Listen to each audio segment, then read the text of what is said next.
Capítulo 15. A graça te basta, nem tudo são oures, e preciso te dizer a verdade completa: no mundo, sofrereis ações. Isso é uma promessa, e não uma possibilidade. Certo momento, eu estava precisando de uma arquiteta para uma reforma grande, de uma área de 170 metros quadrados que estava no chão batido, 2 andares que precisariam de uma obra completa. Sem pensar muito, fui pela popularidade de uma arquiteta enunciadora, que cobrou mais caro que todo mundo, mas que, pela reputação, parecia valer a pena. Mal sabia eu que estava caindo em mais um golpe.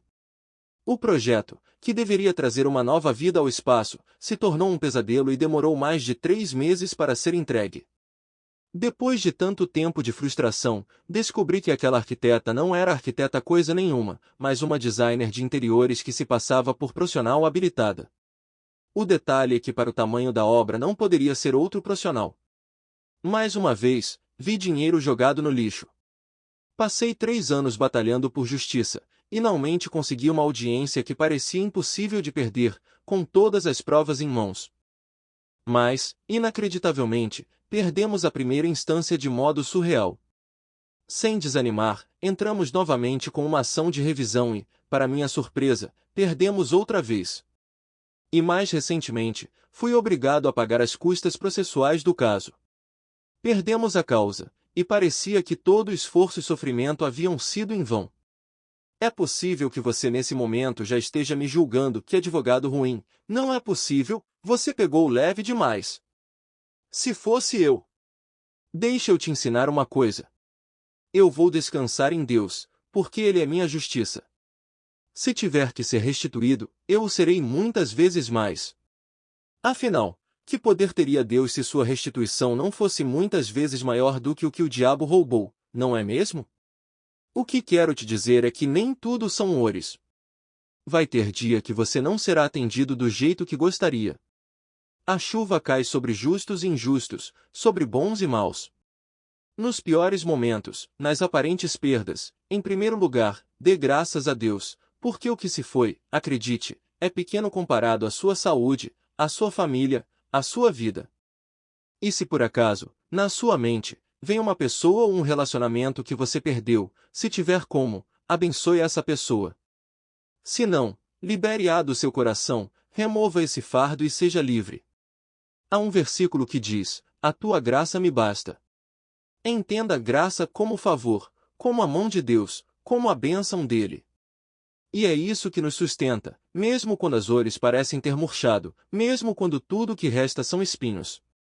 Porque a graça de Deus é suficiente para nos conduzir em meio às tempestades, e é nela que encontramos a força para continuar, para esperar pela restituição que virá, não segundo os padrões naturais, mas segundo o coração de um Deus que não falha. Para a lei dos homens, quem erra merece ser punido. Esse é o pensamento natural, quase instintivo, da carne. Imagine a seguinte situação: seu filho de 4 anos está brincando de bola dentro do quarto quando, sem querer, ele chuta a bola com força e quebra a lâmpada. Você, como pai, vê isso acontecer e decide não fazer nada além de explicar a ele que não é seguro brincar de bola dentro de casa. A situação passa, mas uma semana depois, seu filho cai de febre que dura dias. Preocupado, você ora, crendo que Deus pode curá-lo. Então, de repente, ele olha para você e diz: papai, eu estou com essa febre porque quebrei a lâmpada, não é? Agora, pense nisso, ninguém nunca ensinou isso ao seu filho. Ele não leu sobre isso em nenhum lugar. Mas esse pensamento surge naturalmente dentro dele. Ele acredita que a febre é uma punição pelo erro de ter quebrado a lâmpada. Esse é o pensamento da carne, a ideia de que, se erramos, precisamos ser punidos de alguma forma. Essa mentalidade está enraizada na lei dos homens, no mundo ao nosso redor, e muitas vezes na maneira como enxergamos a vida. No entanto, a graça de Deus é completamente diferente. A graça quebra esse ciclo de pensamento, dizendo que a punição já foi levada por alguém em nosso lugar.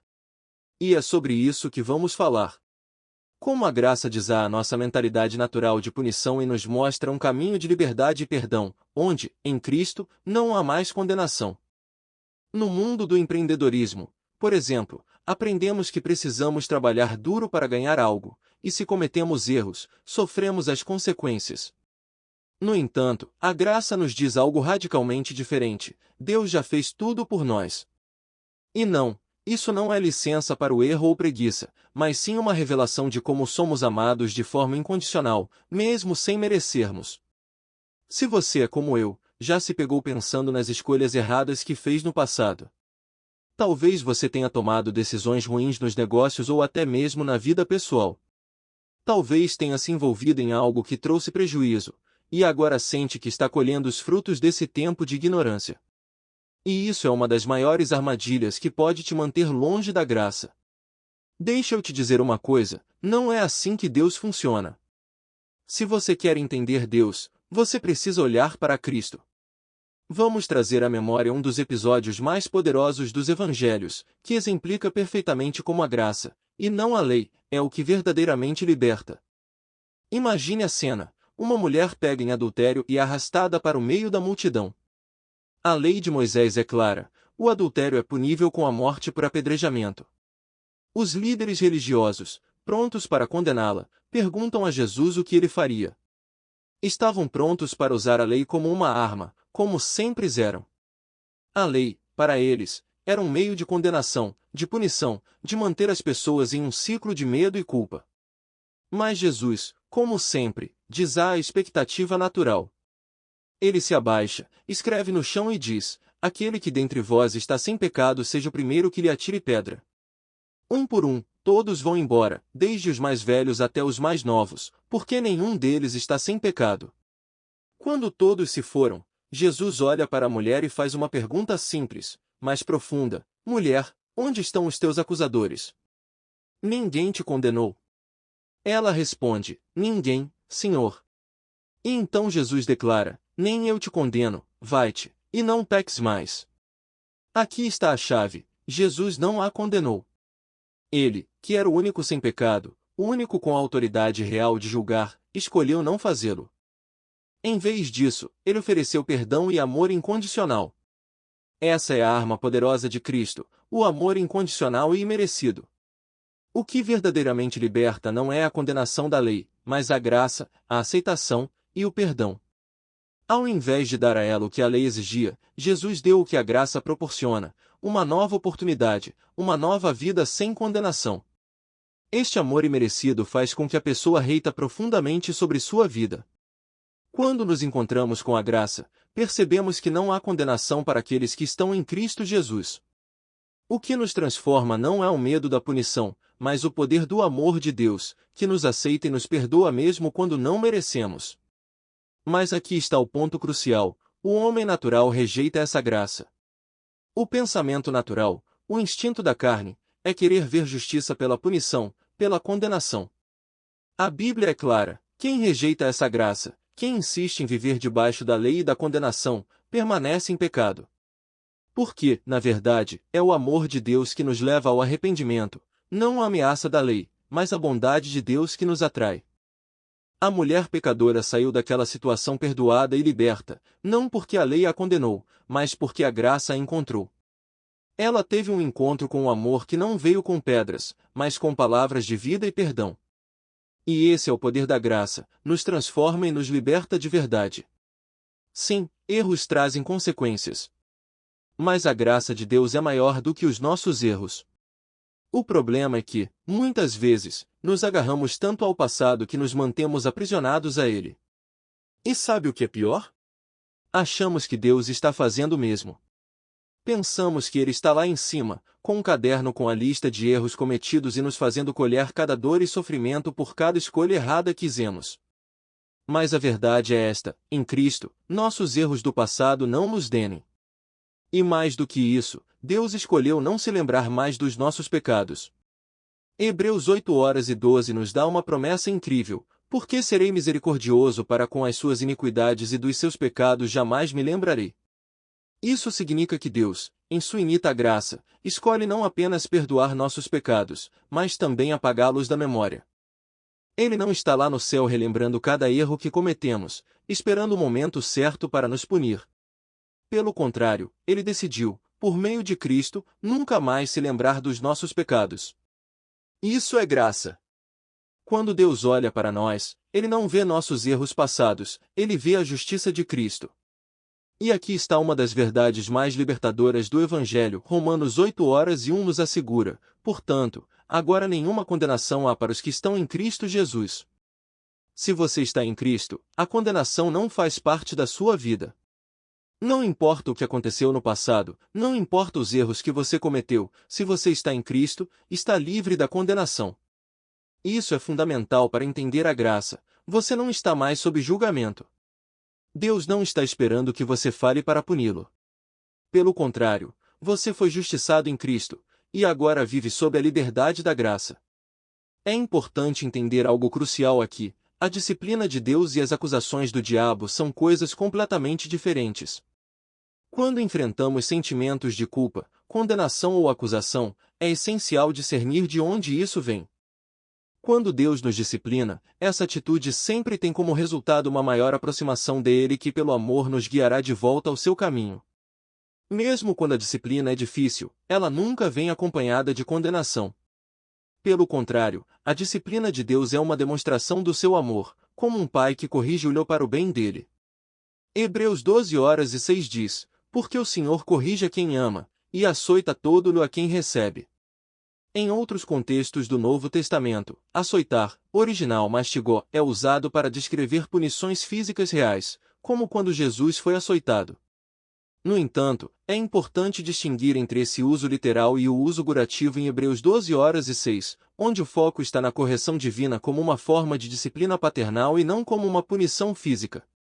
Pois seria inimaginável admitir que o autor aos Hebreus estaria passando a ideia de punição física como o que Cristo usou. Por outro lado, o diabo é o acusador dos irmãos. Ele é quem tenta nos afundar na culpa, vergonha e condenação, para que nos afastemos de Deus. As acusações do diabo têm o propósito de nos manter presos ao passado, nos fazendo acreditar que somos indignos do amor de Deus. Apocalipse 12:10 chama o diabo de acusador dos irmãos. Ele constantemente tenta nos afastar da graça, nos lembrando dos erros do passado e nos fazendo sentir que não podemos nos aproximar de Deus. Outro ponto importante é que o Espírito Santo não age como acusador. Ele não nos lembra dos nossos pecados para nos fazer sentir culpados. Pelo contrário, o papel do Espírito Santo é nos guiar para mais perto de Deus, sempre nos apontando para a obra completa de Cristo. João 16:13 nos diz que o Espírito Santo nos guia em toda a verdade, não para nos condenar, mas para nos libertar. Ele nos convence da justiça que temos em Cristo, nos lembrando de que somos dos de Deus e herdeiros das promessas. Portanto, quando você sentir culpa ou condenação, saiba que isso não vem de Deus. O que vem de Deus sempre resulta em restauração e aproximação dele, ainda que seja através da disciplina. O que vem do diabo é para te afastar, te manter prisioneiro da culpa e te distanciar da graça. E sei que, às vezes, o que torna esse processo ainda mais difícil são as pessoas ao nosso redor. Talvez você esteja tentando seguir em frente, começar um novo negócio, construir um novo futuro, mas as pessoas, até mesmo aquelas mais próximas de você, como seu cônjuge, continuam te apontando o passado. Talvez sua esposa ainda te veja com os olhos do passado, julgando suas ações de hoje com base nos erros de antes. Ela diz que está difícil confiar em você, que não consegue ver mudança, e está sempre te lembrando das falhas antigas. Isso pode ser devastador, porque enquanto você está tentando se agarrar à graça, tentando viver como nova criatura em Cristo, aqueles que você mais ama continuam te prendendo ao que ficou para trás. E eu entendo essa dor. Mas a solução não é desistir ou se isolar. A solução é continuar caminhando na graça, por fé e, ao mesmo tempo, encorajar e orar pelo seu cônjuge para que ele ou ela também possa enxergar a graça de Deus em suas próprias vidas. A verdade é que essas acusações são a própria régua que elas colocam sobre si, um sinal de que seus olhos ainda estão vendados para a graça. Mas não caia na armadilha de rebater ou revidar. Apenas continue vivendo de acordo com essa graça, mostrando paciência, amor e compreensão. Às vezes, as pessoas ao nosso redor precisam ver essa mudança em nós, não apenas ouvir sobre ela. Deixe que o Espírito Santo trabalhe no coração do seu cônjuge, enquanto você permanece orando por ele na sua jornada com Deus. Assim como Deus é paciente e amoroso conosco, precisamos ser pacientes e amorosos com aqueles que ainda não enxergam essa graça. Há uma armadilha sutil e perigosa que muitos de nós caímos sem perceber: a autoconsciência do pecado. Ao contrário das acusações externas, que muitas vezes vêm de outras pessoas ou do próprio acusador, essa armadilha nasce de dentro de nós. É aquela voz interna que diz: eu não fui perdoado, eu não mereço, fiz muita coisa errada. Esse tipo de pensamento te mata por dentro e te sabota, te mantendo preso a uma dívida que já foi paga, mas que você se recusa a acreditar que foi quitada. Para ilustrar isso, imagine o seguinte: João estava em apuros. Ele tinha pegado um empréstimo com Ricardo no valor de R$ 50.000, mas, com o passar do tempo, não conseguiu pagar nem um centavo. A cada mês, os juros aumentavam, e sua dívida parecia cada vez mais impossível de quitar. João se sentia esmagado pelo peso desse débito, que agora somava R$ 50.000 mais R$ 10.000 em juros acumulados. Um dia, durante uma conversa casual, João mencionou sua dívida para Jiré, um amigo bilionário, sem esperar que ele dissesse algo a respeito. Para a surpresa de João, Jiré foi direto a Ricardo, antes de embarcar em uma longa viagem, e perguntou: quanto João te deve? Ricardo respondeu: R$ 50.000 mais R$ 10.000 de juros. Então Jiré, sem hesitar, disse: eu vou quitar essa dívida. Vou pagar R$ 1.000.000. Ricardo ficou surpreso e disse que isso era demais, mas aceitou a oferta. Jiré então partiu em sua viagem, mas antes de ir, instruiu seu secretário a passar a notícia a João: sua dívida está quitada. Jiré pagou R$ 1.000.000 a Ricardo. Agora João tem duas opções: acreditar que sua dívida foi completamente quitada ou duvidar. Ele pode escolher viver livre, sabendo que Jiré pagou muito mais do que o necessário, ou pode continuar com aquele peso na mente, duvidando da notícia, acreditando que ainda deve algo, mesmo quando a dívida já foi resolvida. Infelizmente, muitos de nós, assim como João, optamos pela segunda opção. A dívida já foi paga, mas ainda carregamos o fardo em nossa mente, vivendo como se ainda devêssemos algo. Esse é o perigo da autoconsciência do pecado. Mesmo sabendo que Cristo já pagou o preço completo, mais do que o suficiente, continuamos a nos martirizar, a duvidar, a viver com medo de não estar quites com Deus. Que vida horrível essa! A verdade é que a graça já nos deu a liberdade total. A dívida foi paga na cruz, e Cristo nos deu um presente que vai muito além do necessário. Mas, para muitos, a dificuldade está em aceitar essa realidade. Ficamos presos na dúvida, na autossabotagem, na falsa crença de que ainda estamos devendo algo. E isso nos impede de viver a vida abundante que Deus planejou para nós. Portanto, o alerta é este: não caia na armadilha de se manter preso a uma dívida que já foi quitada. Não permita que a autoconsciência do pecado roube a sua liberdade e alegria. Cristo já fez tudo por você. A única coisa que você precisa fazer é acreditar e viver nessa liberdade. A dúvida te mantém preso, a fé te liberta. E aqui está o ponto central dessa loucura da graça: a verdadeira arte de ser visto por Ele não tem nada a ver com o que fazemos, com quão impecáveis tentamos ser, ou com o quanto trabalhamos para merecer as suas bênçãos. Ser visto por Deus é pura graça. Ele nos vê através de Cristo, não através dos nossos erros passados ou dos nossos esforços presentes. Isso é graça. Quando você realmente entende isso, percebe que o verdadeiro marketing da vida não é sobre como nos apresentamos ao mundo ou como tentamos impressionar as pessoas ao nosso redor. A verdadeira arte de ser visto por Ele é viver na liberdade da graça, sabendo que Deus nos vê como seus amados, completos em Cristo. Ele nos vê através da obra analisada de Jesus, e isso, por si só, nos permite viver de uma maneira que atrai as pessoas a Ele, sem esforço, sem desespero, apenas através da nossa intimidade com o Pai. Ainda sobre a graça eu preciso confessar uma experiência que vai falar muito ao seu coração. Quando me converti, ainda muito jovem, encontrei uma igreja cuja liderança era muito rígida. Não era a igreja em si, mas aquela liderança específica, cheia de regras e sem sabedoria no trato com o próximo. Eu confesso que, naquela época, também não tinha maturidade para lidar com minha mãe, que era católica e não se converteu assim que eu falei a minha verdade para ela. No meu zelo cego, praticamente eu a condenei para o inferno. E é claro que, hoje, me arrependo profundamente disso. Com o passar do tempo, fiquei tão envolvido com a religião e suas exigências que deixei de lado tudo o que realmente importava.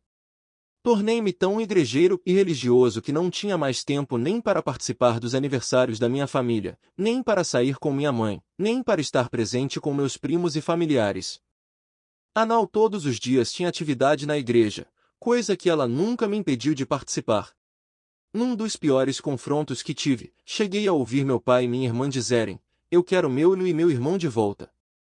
Mas eu continuava duro de coração, irredutível, pois justificava minha frieza com um versículo mal interpretado: "Eu vim trazer divisão entre pais e lhos, espada." E assim, me mantive distante, acreditando que estava agradando a Deus, quando, na verdade, eu estava apenas perdendo a minha família. Mas não se deixando abater, minha mãe, com sua fé católica, estava de joelhos no chão, com seu terço, orando por mim. Em um certo dia, depois de ter até desistido da faculdade para ser pastor, algo aconteceu. Enquanto lia um livro, algo dentro de mim mudou. Decidi ouvir minha mãe e também minha esposa. Voltei à faculdade de odontologia e pensei: quem sabe, depois de formado, posso ser pastor novamente. Mas aquela igreja local não aceitou minha decisão. Na verdade, praticamente me excomungou. Talvez você já tenha passado por algo parecido. Eu que havia estado inclusive numa alta posição de liderança, agora era visto como aquele que largou o teste para servir às riquezas. Naquele momento, não me restou outra coisa a não ser voltar meus olhos novamente para minha casa. E, principalmente, para minha mãe. Comecei a recuperar o tempo perdido. Voltei a sentar com ela para jantar, a ouvi-la, a sorrir junto. E sabe, naquela época eu já estava casado, o tempo com a família era escasso por conta das obrigações diárias. Mas, dessa vez, foi diferente. Foi precioso.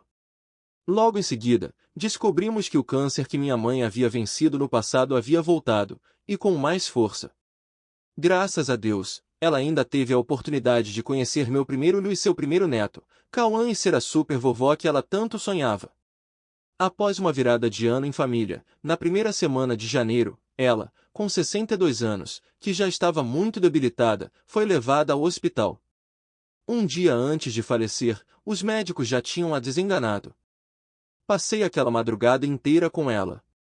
As dores, que antes eram insuportáveis, pareciam ter dado uma trégua e a felicidade estava estampada no rosto dela.